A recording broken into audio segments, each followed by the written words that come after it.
তোরার রূপের জাদুতে পাগল হয়ে সে তাকে প্রপোজ করেছিল, কিন্তু এখন তার আচরণ দেখে না পারছে সইতে, না পারছে তাকে গ্রহণ করতে। তবুও লুকিয়ে লুকিয়ে প্রেম করতে হচ্ছে তাকে, কারণ তোরা প্রতিজ্ঞা করেছে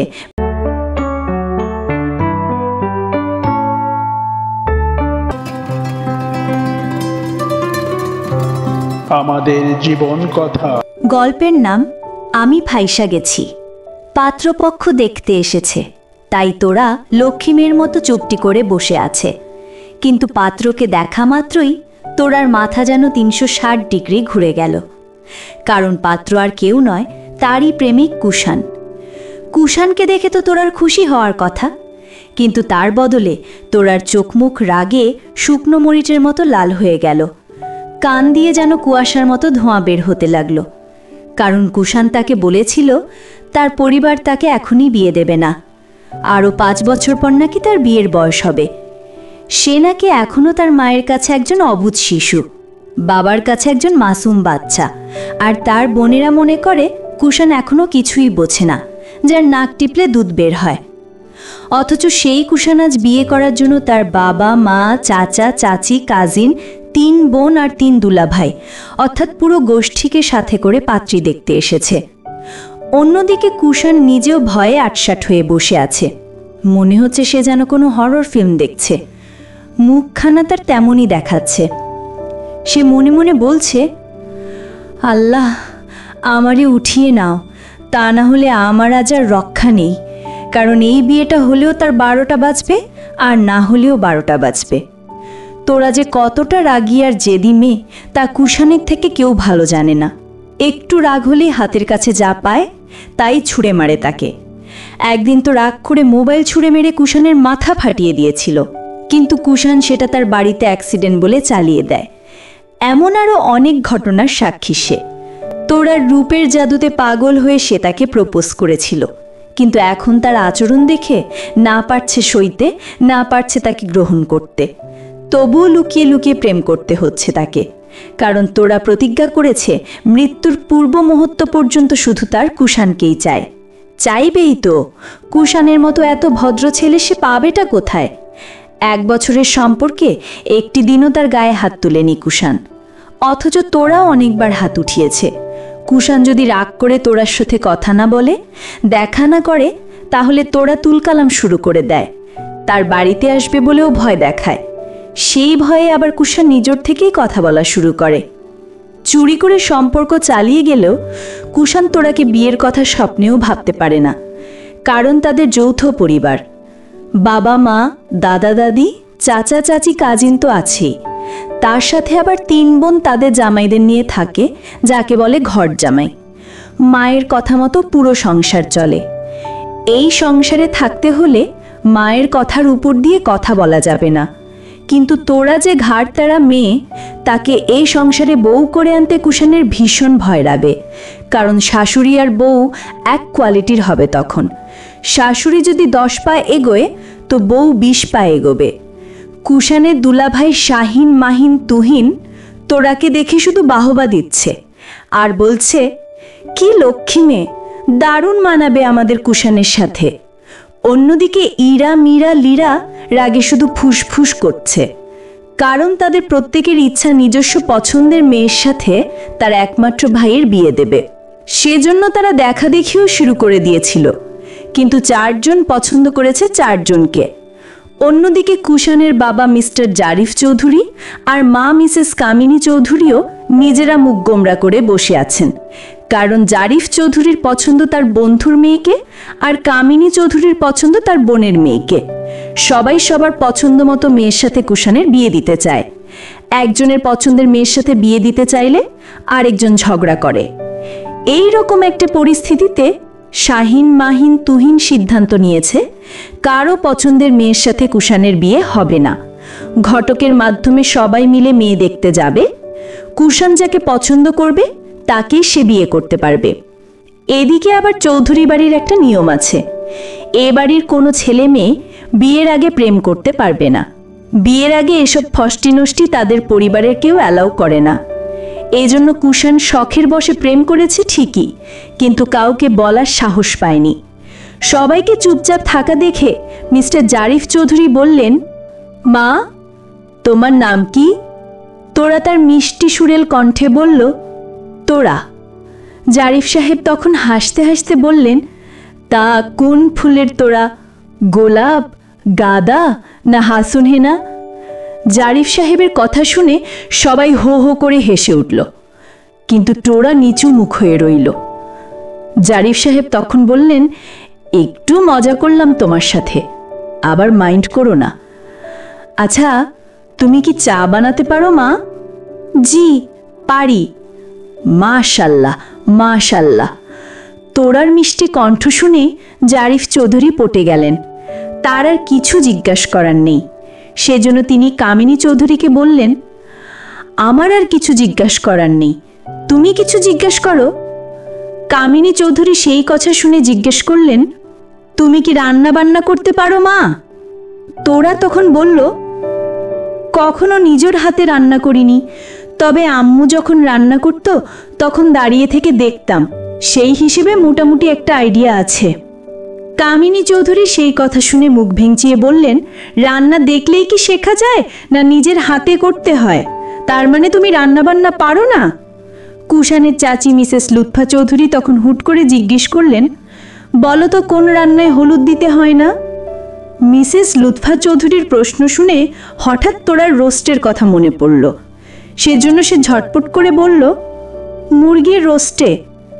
তারপর মিসেস লুৎফা চৌধুরী জিজ্ঞেস করলেন, ডালের টেস্ট বাড়ানোর জন্য কি দেওয়া হয়? তোড়া সেই কথা শুনে ভাবতে লাগলো, কিন্তু তার মাথায় কিছুতেই আসছিল না। তবু আন্দাজে একটা ঢিল মেরে দিল। সে বলল, এখনো যারা সাবস্ক্রাইব করেননি তারা সাবস্ক্রাইব করে পাশে থাকুন। ফোড়ন। এদিকে কামিনী চৌধুরী যখন দেখলেন তোরা ফটাফট উত্তর দিচ্ছে, তখন তিনি নিজে এবার জিজ্ঞেস করলেন, বলো তো ডিম সিদ্ধ হতে কত মিনিট সময় লাগে? তোরা এবার মহা ঝামেলায় পড়ল। সে তো কখনো ঘড়ি ঝরে ডিম সিদ্ধ করতে দেখেনি কাউকে।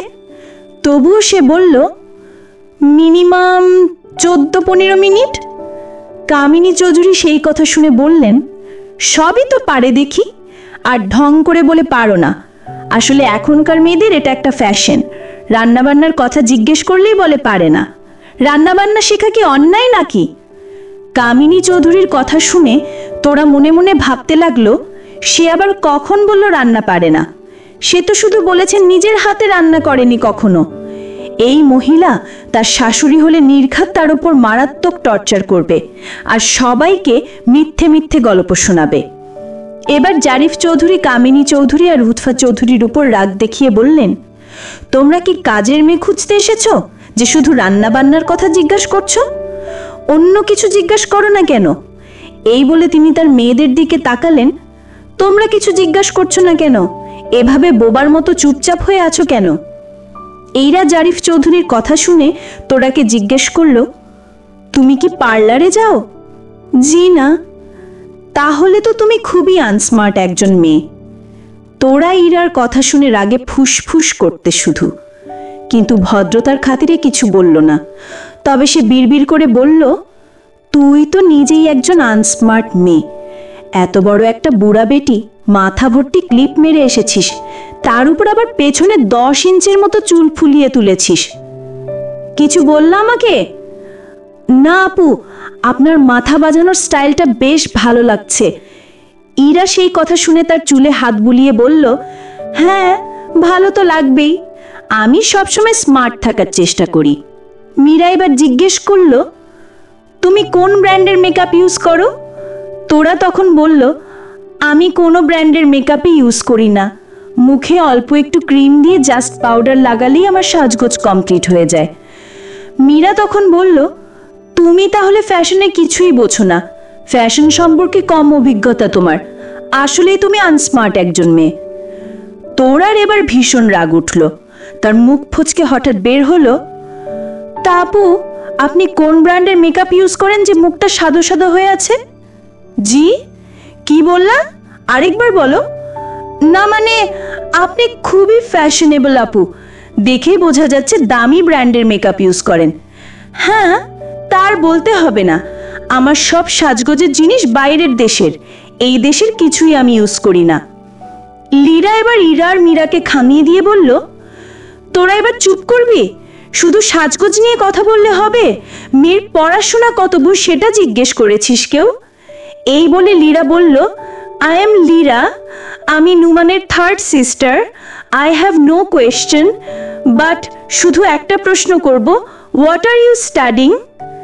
তোরা লীরার ইংরেজিতে কথা বলা দেখে মুখ টিপে টিপে হাসতে লাগলো, কারণ লীরা খুব স্টাইল করে করে কথা বলছিল। তোরা এবার মনে মনে ভাবতে লাগলো, কুষাণের বোনেরা এমন কেন? সে তো কোনোদিন তাদের বোনেদের ব্যাপারে কিছু বলেনি। এবার তোরা হাসি আটকে বলল, আমি এবার অনার্স ফার্স্ট ইয়ারে বাংলা নিয়ে অনার্স করছি। লীরা তখন তাচ্ছিল্য সুরে বলল, বাংলা? ইংলিশের মূল্যটা সবসময় একটু বেশি, বাংলা নিয়ে অনার্স করে কি হবে? কুষাণকে দেখে এমনিতেই তোরার মাথায় হিট হয়ে আছে, তার উপর কুষাণের বোনেদের এমন উল্টাপাল্টা প্রশ্ন শুনে তার মেজাজ আরো বেশি বিগড়ে যাচ্ছে। কিন্তু তোরা তার রাগ সংবরণ করার চেষ্টা করলো, কারণ এখন কোনো মতেই তার রাগ করা চলবে না। তাকে যে করেই হোক প্রমাণ করতে হবে সে লক্ষ্মী একটা মেয়ে। হঠাৎ তোরার মা বাবা মিসেস চামেলি বেগম আর মিস্টার গোলাপ সাহেব নাস্তার ট্রে আর শরবতের গ্লাসগুলো নিয়ে এগিয়ে এলেন, আর তোরাকে বললেন, মা, সবাইকে নিজের হাতে নাস্তা দাও। তোরা সেই কথা শুনে নিজেই সবার হাতে হাতে শরবতগুলো দিয়ে দিল। কিন্তু কুষাণের হাতে শরবতের গ্লাসটা দিতেই তোরা কুষাণকে ফিস ফিস করে বলল, শরবতের গ্লাসে কিন্তু তোমার দেওয়া সেই পেট খারাপের ঔষধ আছে, কিছু একটা করো, তা না হলে সবার অবস্থা কাহিল হয়ে যাবে। এই বলে তোরা তার রুমের মধ্যে চলে গেল। তোরাকে এভাবে কথা বলতে দেখে মীরা বলল, দেখছিস আপু, কেমন বেয়াদব মেয়ে, কুষাণের সাথে কিভাবে ফিস ফিস করে কি যেন বলল, ভাইয়াকে বোধহয় পটানোর চেষ্টা করছে। ইরা সেই কথা শুনে বলল, এই মেয়ে বেশি একটা সুবিধার হবে না মনে হয়।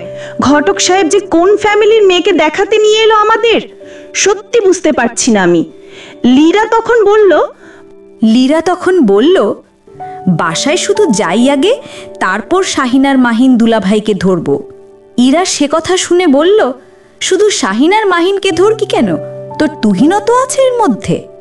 এদিকে শরবতের গ্লাস হাতে নিয়ে কুষাণ শুধু বারবার নিচ থেকে ওপর পর্যন্ত দেখছে, কারণ সে যে নিজেই তোরাকে পেট খারাপের ঔষধ এনে দিয়েছিল, যাতে পাত্রপক্ষ সেই খাবার খেয়ে ভুল করেও আর তোরাদের বাড়ি না আসে। কুষাণ তো ভাবতেই পারছে না নিজের হাতে এভাবে পেট খারাপের ঔষধ মিশ্রিত শরবত খেতে হবে তাকে। কুষাণের পুরো শরীর এবার ঘামতে লাগলো। ফ্যামিলির সবার হাতে হাতে এখন এই শরবতের গ্লাস। এখন কি হবে? সে কিভাবে এই শরবত খাওয়া থেকে সবাইকে আটকাবে? আসলে তোরা এক সপ্তাহ আগে কুষাণকে বলেছিল যে তাকে ছেলেপক্ষ দেখতে আসবে, তুমি কিছু একটা করো। তখন কুষাণ বলেছে, আমি এই মুহূর্তে বিয়ে করতে পারবো না, কারণ আমার পরিবারের কেউ চায় না আমি এখনই বিয়ে করি। তবে পাত্রপক্ষ তাড়ানোর কিছু টেকনিক শিখিয়ে দিতে পারি তোমাকে। তোরা কুষাণের কথা মতো সেই টেকনিক অবলম্বন করেছে, কিন্তু কুষাণ ভাবতেই পারেনি তার ফ্যামিলির সবাই তাকে তোরাকে দেখানোর জন্যই নিয়ে আসবে।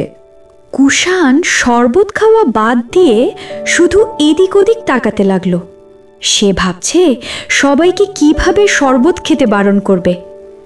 কিন্তু মিসেস চামেলি বেগম কুষাণকে এদিক ওদিক তাকাতে দেখে বললেন, বাবা, খাও শরবতটা, এভাবে এদিক ওদিক কি দেখছো? লজ্জা পাওয়ার কোনো কারণ নেই। কুষাণ সেই কথা শুনে বলল, আসলে আন্টি, আমি শরবত বেশি একটা পছন্দ করি না।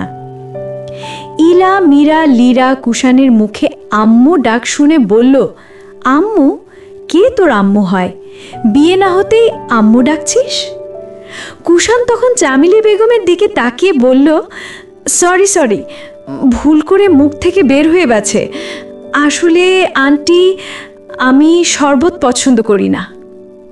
চামেলি বেগম তখন বললেন, ঠিক আছে বাবা, কোনো প্রবলেম নেই, তাহলে তুমি অন্য কিছু খাও।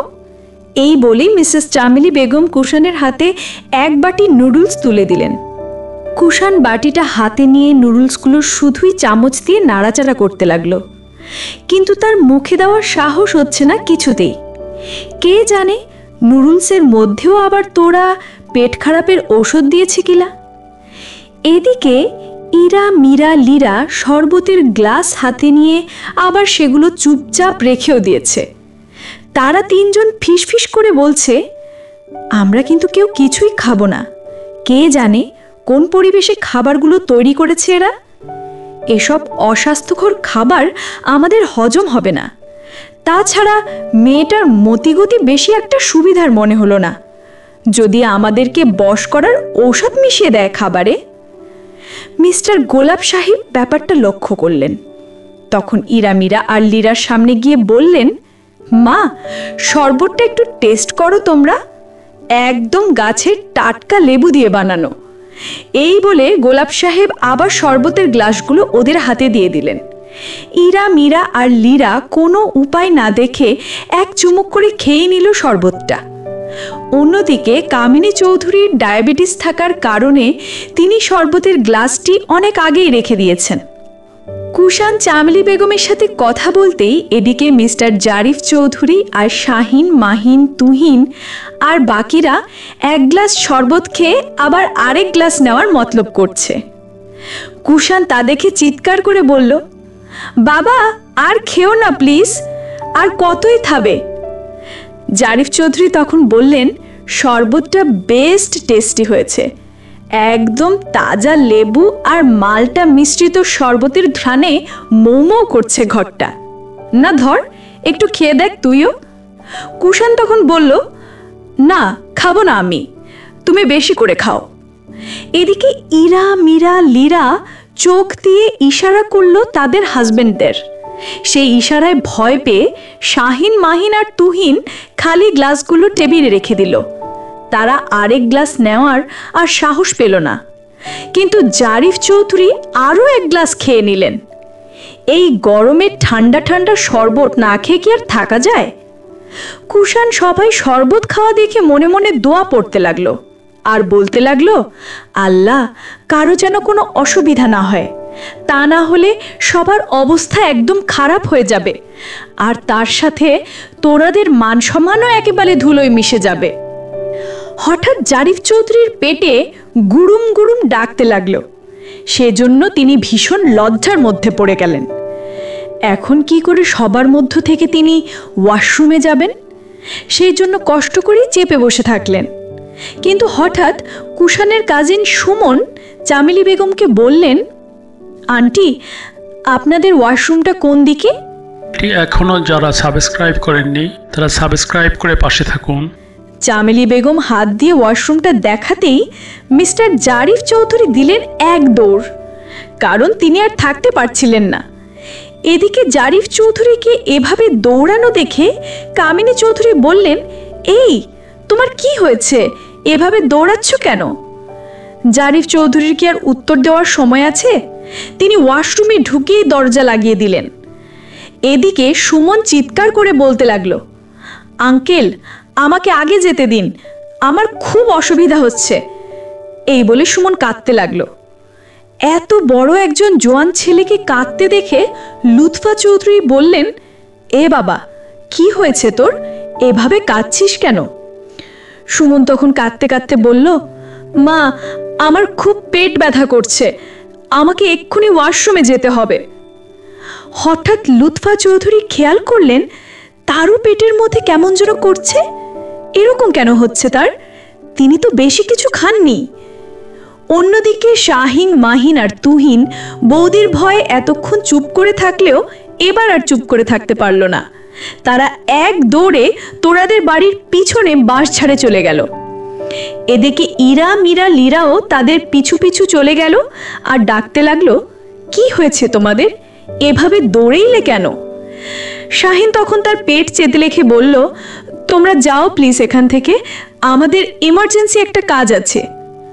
ইরা তখন বলল, এখানে আবার তোমাদের কিসের এমার্জেন্সি কাজ? শাহিন এবার আর উত্তর দিল না, কারণ তার উত্তর দেওয়ার সময় নেই এখন। সেজন্য সে তাদের সবার সামনেই বেল্ট খুলতে লাগলো। ইরা তা দেখে চিৎকার করে বলল, এই, কি করছো? শাহিন তখন ধমক দিয়ে বলল, তোমরা সবাই যাবে প্লিজ, এত প্রশ্ন করছো কেন?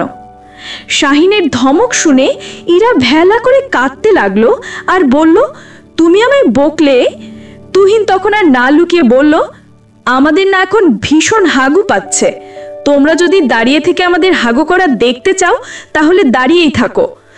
যত সব আবালের দল সারাক্ষণ পিছে পিছে শুধু ঘুরঘুর করছে, একটু শান্তিমতো হাগুতেও দিচ্ছে না তারা। শেষের কথাগুলো তুহিন বিড়বিড় করে বলল, কারণ জোরে বললে তার আজকে খবর ছিল। ওয়াক, থু থু থু, এই চলো চলো। এই বলে ইরা, মীরা, লীরা নাকে মুখে কাপড় দিয়ে সেখান থেকে চলে গেল। কিন্তু তারা হঠাৎ তিনজনই খেয়াল করলো তাদের পেটটাও কেমন যেন ব্যথা করছে। কিন্তু তারা ভাবলো এমনি হয়তো এরকম করছে। কিন্তু ইরা তখন হাসতে হাসতে বলল, এদের হাগু করা দেখে তো আমারও হাগু পাচ্ছে। মীরা তখন বলল, আমারও। লীরা তখন বলল, কি বলছিস কি? It's very strange, I am having the same problem. এই বলে তিন বোন তোরাদের পাশের বাসায় চলে গেল। কিন্তু সেখানে গিয়ে দেখে বাথরুমে কে যেন আগেই চলে গেছে। ইরা, মীরা, লীরা তো তর সহ্য হচ্ছে না, সেজন্য তারা তিনজন যার যেদিকে মন চায় সেদিকেই চলে গেল। এদিকে জারিফ চৌধুরী এখনো বের হননি ওয়াশরুম থেকে। সুমন আর লুৎফা চৌধুরীকে সেজন্য তোরাদের পাশের বাসার ওয়াশরুমে নিয়ে যাওয়া হয়েছে। কামিনী চৌধুরী সবার এরকম অবস্থা দেখে গোলাপ সাহেবকে বললেন, সত্যি করে বলুন, আপনারা খাবারে কি মিশিয়েছেন? আপনাদের দেওয়া নাশতা খেয়ে সবার এরকম অবস্থা কেন হলো? গোলাপ সাহেব সেই কথা শুনে রেগে হয়ে বললেন, মুখ সামলিয়ে কথা বলুন, কি বলছেন কি এসব? আমাদের খাবার কি এরকম হয়েছে মানেটা কি? কামিনী চৌধুরী গোলাপ সাহেবকে উচ্চস্বরে কথা বলতে দেখে বললেন, দোষ করেছেন আবার চোখ রাঙিয়েও কথা বলছেন। আপনাদের খাবারে ভেজাল আছে দেখেই তো বলছি।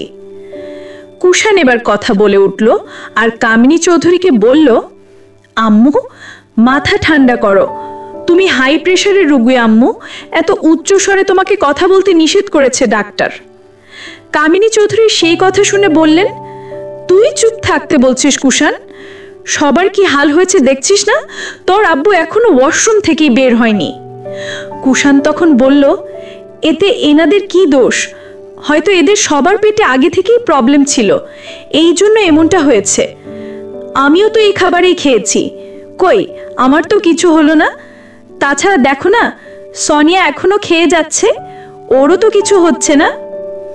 সোনিয়া হলো কুষাণের আরেক কাজিন, সুমনের বোন।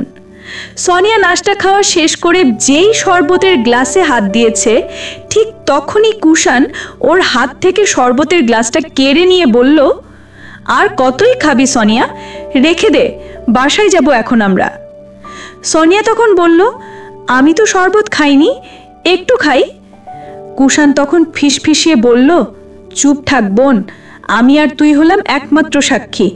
এই বলে কুষাণ তার পকেট থেকে একটা 100 টাকার নোট বের করে সোনিয়ার হাতে দিয়ে বলল, সবাইকে বলবি তুইও সব কিছুই খেয়েছিস, তবুও তোর কিচ্ছু হয়নি। সোনিয়া 100 টাকার নোটটা কুষাণের হাত থেকে নিয়ে হেসে হেসে বলল, আচ্ছা বলবো। সোনিয়া হলো টাকার পাগল, তাকে 1-2টা নোট দিলেই চুপ করে রাখা যায়। সবার এই অবস্থা দেখে তোরা তার আম্মুকে বলল, আম্মু সবার জন্য স্যালাইন বানাও আর আব্বুকে ডাক্তার ডেকে আনতে বলো। চামেলি বেগম তোরার কথা শুনে তাকে টেনে নিয়ে ঘরের মধ্যে গেলেন আর বললেন, সত্যি করে বল দেখি, তুই আবার শয়তানি করে খাবারে কিছু মিক্সড করিসনি তো? তোরা সেই কথা শুনে বলল, আমি আবার কখন কি মিক্সড করতে গেলাম? চামেলি বেগম তখন বললেন, তাহলে যেই পাত্রপক্ষই আসে সবাই কিছু না কিছু সমস্যায় ভোগে কেন? একদিন খাবারে লবণ বেশি হয়, কোনোদিন আবার শরবতের মধ্যে চিনির বদলে শুধু লবণ থাকে। সেদিন পানির মটর নষ্ট হয়ে গিয়েছিল, যার জন্য কেউ খাবার খেয়ে হাত ধোয়ার জন্যও পানি পায়নি। আর আজ সবাই দৌড়ে দৌড়ে শুধু বাথরুমে যাচ্ছে। তোরা তার মায়ের প্রশ্নের কোনো উত্তর না দিয়ে নিজেই স্যালাইন বানাতে গেল। এদিকে মিস্টার জারিফ চৌধুরী হাঁপাতে হাঁপাতে ওয়াশরুম থেকে বের হয়ে বললেন, কেউ একটু 1 গ্লাস স্যালাইনের পানি দেবে আমাকে? কামিনী চৌধুরী সেই কথা শুনে বললেন, তোমার আসলেই লজ্জা শরম নেই, এত কিছুর পরও আবার ওনাদের হাতের খাবার চাচ্ছ? জারিফ চৌধুরী তখন বললেন, ওনাদের খাবার খেয়ে এমন হয়নি আমার। আসলে আমি বাড়ি থেকে আসার সময় ফ্রিজে রাখা দইয়ের হাঁড়াটা শেষ করে এসেছি, সেজন্য মনে হয় এমন হয়েছে। কামিনী চৌধুরী সে কথা শুনে জারিফ চৌধুরীর কাছে গিয়ে বললেন, তোমাকে না দই খেতে বারণ করেছি, তারপরেও চুরি করে কেন খেয়েছো দই? জারিফ চৌধুরী তখন বললেন, এখন তর্ক করার সময় নয় গিন্নি, আগে আমাকে বাঁচাও আগে। এই বলে জারিফ চৌধুরী চিৎকার করে আবার ওয়াশরুমে চলে গেলেন। এদিকে তোরা স্যালাইনের পানি নিয়ে এসে দেখে জারিফ চৌধুরী আবারও ওয়াশরুমে চলে গিয়েছেন। এবার ইরা, মীরা, লীরা হাঁপাতে হাঁপাতে এলো আর বলল, মা আমাদের বাঁচাও, আমরা তো শেষ হয়ে গেলাম। এই বলে 3 বোন মেঝেতেই শুয়ে পড়ল। কামিনী তার মেয়েদের এমন অবস্থা দেখে বললেন, ও আল্লাহ, কি হবে এখন? আমার মেয়েরা এমন করছে কেন? নিশ্চয়ই এরা খাবারে কিছু মিশিয়েছে। কামিনী চৌধুরী তখন চিৎকার করে শাহিন, মাহিন আর তুহিনকে ডাকতে লাগলেন। ইরা তখন হাঁপাতে হাঁপাতে বলল, মা ওদের অবস্থাও খারাপ, ওরা তো পাশের এক বাঁশের ঝাড়ে গিয়ে বসে আছে। কামিনী চৌধুরী সেই কথা শুনে বললেন, ছি ছি ছি, কি লজ্জাজনক ব্যাপার, মান সম্মান তো একেবারে ধুলোয় মিশে গেল। এবার ইরা, মীরা, লীরার কাছে স্যালাইনের পানি নিয়ে আসলে তারা রাগ করে ফেলে দিল গ্লাসগুলো আর চিৎকার করে কুষাণকে বলল, কুষাণ তুই এভাবে দাঁড়িয়ে আছিস কেন? দেখছিস না আমাদের অবস্থা? শীঘ্রই ডাক্তার ডেকে আন। চামেলি বেগম সেই কথা শুনে বললেন, আপনারা প্লিজ শান্ত হন, সবাই ইনশাল্লাহ ঠিক হয়ে যাবেন। তোরার আব্বু ডাক্তার আনতে গেছে। এবার মিসেস লুৎফা চৌধুরী আর সুমন গোংরাতে গোংরাতে এলো আর এসেই একটা বিছানায় দুইজনেই ধপাস করে শুয়ে পড়ল। তোরা তখন তাদেরকে 1 গ্লাস স্যালাইনের পানি খেতে বলল। লুৎফা আর সুমন স্যালাইনের কথা শোনা মাত্র ঢকঢক করে খেতে লাগলো আর বলল, আল্লাহ এ যাত্রায় বাঁচিয়ে দাও, আর খাবো না বাসি ভাত, আল্লাহ বাঁচাও আমাদের। কামিনী চৌধুরী সে কথা শুনে বললেন, তোরা বাসি ভাত আবার কখন খেলি? লুৎফা তখন বলল, বুবু আমি, সুমন আর সনিয়া আসার সময় মাংস দিয়ে বাসি ভাত খেয়ে এসেছিলাম, সেজন্যই হয়তো এমন সমস্যা হচ্ছে। কামিনী তখন বললেন, তোদের সবার যে কি হয়েছে কিছুই বুঝছি না। তোরা বুঝতে কেন পারছিস না সহজ ব্যাপারটা? বাসি ভাত খেয়ে পেট খারাপ হয়নি তোদের, এই বাড়ির অস্বাস্থ্যকর খাবার খেয়ে এরকম হয়েছে। লুৎফা সেই কথা শুনে বলল, জানি না কিছু আমি, আগে আমাকে ভালো করো বুবু। এই বলে মা ও বেটা চোখ বন্ধ করে শুয়ে থাকলো। এবার শাহিন, মাহিন আর তুহিনও ক্লান্ত শরীর নিয়ে প্রবেশ করলো। তোরা তখন ওদের 3 জনকেই স্যালাইনের পানি দিল। শাহিন, মাহিন, তুহিনও স্যালাইনের পানি খেয়েই শুয়ে পড়ল বিছানায়। কামিনী চৌধুরী তখন চিৎকার করে বললেন, হেই তোমরা সবাই এভাবে শুয়ে পড়লে কেন? বাড়ি যাবে কখন? চলো আমরা বাড়ি যাই, আর 1 মুহূর্ত থাকতে চাই না এ বাড়িতে। কিন্তু শাহিন, মাহিন, তুহিন একদম নেতিয়ে পড়েছে, সেজন্য কেউ কোনো উত্তর দিল না। কামিনী বেগম তখন কুষাণের ওপর রাগ দেখিয়ে বললেন, তুই এভাবে হাবলুর মতো দাঁড়িয়ে থেকে কি দেখছিস? তোর জ্ঞান বুদ্ধি কবে হবে বলতো? সবাইকে ধরে ধরে গাড়িতে ওঠ। কুষাণ যেই তার দুলাভাইদের ওঠাতে লাগলো, তখনই জারিফ চৌধুরী হঠাৎ ওয়াশরুম থেকে বের হয়ে বললেন, আমি আজ আর বাড়ি যেতে পারবো না, এখানেই বোধহয় আজ থাকতে হবে আমাকে, আমার শরীরে আর কোনো শক্তি নেই। এই বলেও তিনি ধপাস করে শুয়ে পড়লেন। কিছুক্ষণ পর গোলাপ সাহেব ডাক্তার নিয়ে আসলেন। এখনও যারা সাবস্ক্রাইব করেননি তারা সাবস্ক্রাইব করে পাশে থাকুন। আর ডাক্তার সকলকে চেক আপ করে ঔষধ দিলেন। তোরা, মিসেস চামেলি বেগম আর গোলাপ সাহেব সবার বেশ খাতির যত্ন করলেন, তাদের সবাইকে ঔষধ খাওয়ালেন।